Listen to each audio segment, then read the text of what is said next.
ಹೋಗಿದ್ರಿ. ಸೊ ಅಲ್ಲಿ ಇರುವಂತ ಈಗಿನ ಸನ್ನಿವೇಶದಲ್ಲಿ ಈಗ ಯಾಕಂದ್ರೆ ಅದು ಆ, ಮಳೆಗಾಲ ಆದ ನಂತರ KFD ಕಾಯಿಲೆ ಹೆಚ್ಚಾಗುವಂಥದ್ದು, ಮತ್ತೆ ಮಳೆಗಾಲ ಪ್ರಾರಂಭ ಆಗೋದಕ್ಕೆ ಮುಂಚೆ ಅದು ಒಂದು ಪೀಕ್ ಅಲ್ಲಿ ಇರ್ತದೆ. ಈಗ ಈ ಜನವರಿ, ಫೆಬ್ರವರಿ, ಮಾರ್ಚ್ ವರೆಗೂ ನಾವು ಬಹಳ ಹುಷಾರಾಗಿರ್ಬೇಕಾಗ್ತದೆ. ಈಗಾಗಲೇ ಒಂದಿಬ್ರು ಜನ ಮೃತಪಟ್ಟಿದ್ದಾರೆ.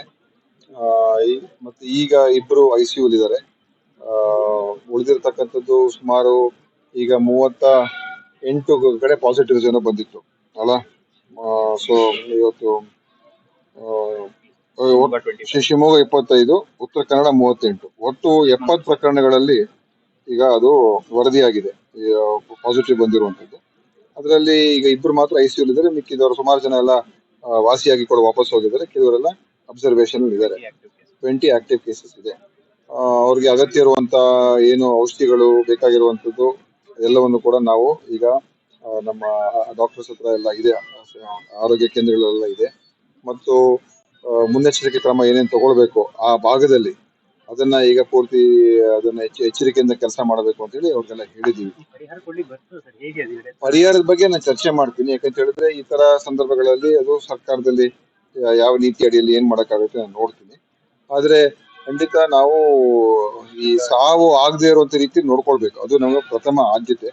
ಎರಡನೇದು, ಯಾರಿಗೆ ಸಿಂಪ್ಟಮ್ಸ್ ಇರ್ತದೆ ಅವ್ರಿಗೆ ಕೂಡಲೇ ಅವ್ರಿಗೆ ಅದನ್ನ ಟ್ರೀಟ್ಮೆಂಟ್ ಕೊಡುವಂಥದ್ದು ಕೂಡಲೇ ಪ್ರಾರಂಭ ಆಗ್ಬೇಕು. ಅದೆರಡು ಮಾಡಿ ಮತ್ತೆ ಸುತ್ತಮುತ್ತ ಇರೋ ಜನರಿಗೆಲ್ಲರಿಗೂ ಕೂಡ ಜಾಗೃತಿಯನ್ನ, ಅರಿವನ್ನ ಮೂಡಿಸುವಂಥದ್ದು.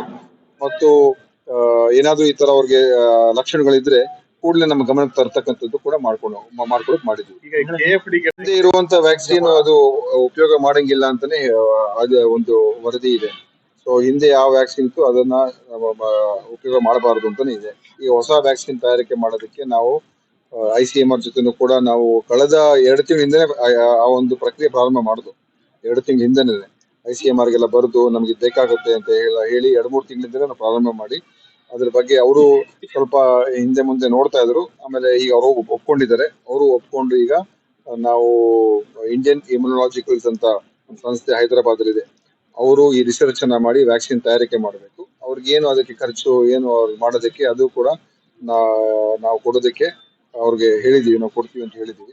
ಸೊ ಅವರ ಆ ಪ್ರಕ್ರಿಯೆ ಪ್ರಾರಂಭ ಮಾಡ್ತಾರೆ. ಬಹುಶಃ ನಮಗೆ ಮುಂದಿನ ವರ್ಷಕ್ಕೆ ಒಂದು ಒಳ್ಳೆಯ ವ್ಯಾಕ್ಸಿನ್ ಇರುತ್ತೆ ಅಂತ ನನಗೆ ಕಾನ್ಫಿಡೆನ್ಸ್, ವಿಶ್ವಾಸ ಇದೆ. ಕೋವಿಡ್ ಎಲ್ಲೋ ಒಂದ್ 2 ತಿಂಗಳ ಹಿಂದೆ ಸ್ವಲ್ಪ ಹೆಚ್ಚು ಅದಕ್ಕೆ ಆತಂಕ ಇತ್ತು. ಡಿಸೆಂಬರ್ ತಿಂಗಳಲ್ಲಿ ಸ್ವಲ್ಪ ಹೆಚ್ಚು ಜಾಸ್ತಿ ಆಗಿತ್ತು, ಡಿಸೆಂಬರ್ ಜನವರಿ. ಈಗ ಅದು ನಿಯಂತ್ರಣದಲ್ಲಿದೆ. ಮತ್ತು ಇದು ಅಷ್ಟೊಂದು ನಾವು ಮೊದಲೇ ಅದಕ್ಕೆ ಜನರಿಗೆ ಹೇಳುದು, ಯಾರು ಗಾಬರಿ ಪಡಬೇಡಿ. ಯಾಕಂದ್ರೆ ಇದು ತೀವ್ರವಾದಂತ ಒಂದು ಇದರಿಂದ ಕಾಯಿಲೆ ಆಗುತ್ತೆ ಅಂತ ನಮ್ಗೆ ಕಂಡು ಬರ್ತಾ ಇಲ್ಲ. ಅದು ಎಚ್ಚರಿಕೆಯಿಂದ ಇರಬೇಕು ಅಂತಾನೆ ಹೇಳಿದ್ದು. ಈಗ ಅದೆಲ್ಲ ಈಗ ಕಮ್ಮಿ ಆಗಿದೆ.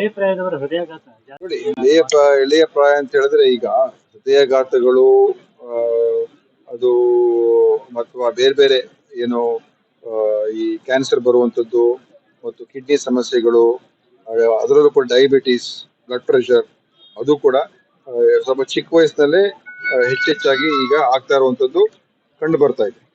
ಸೊ ಈಗ ನಾವು ಅದು ಬರೋದಕ್ಕೆ ಹಲವಾರು ಕಾರಣಗಳಿದೆ. ಒಂದು ಮಾಲಿನ್ಯ, ಅದು ನಮ್ಮ ಗಾಳಿ, ನಮ್ಮ ಆಹಾರ ಎಲ್ಲದರಲ್ಲೂ ಮಾಲಿನ್ಯ ಇರುವಂತದ್ದು.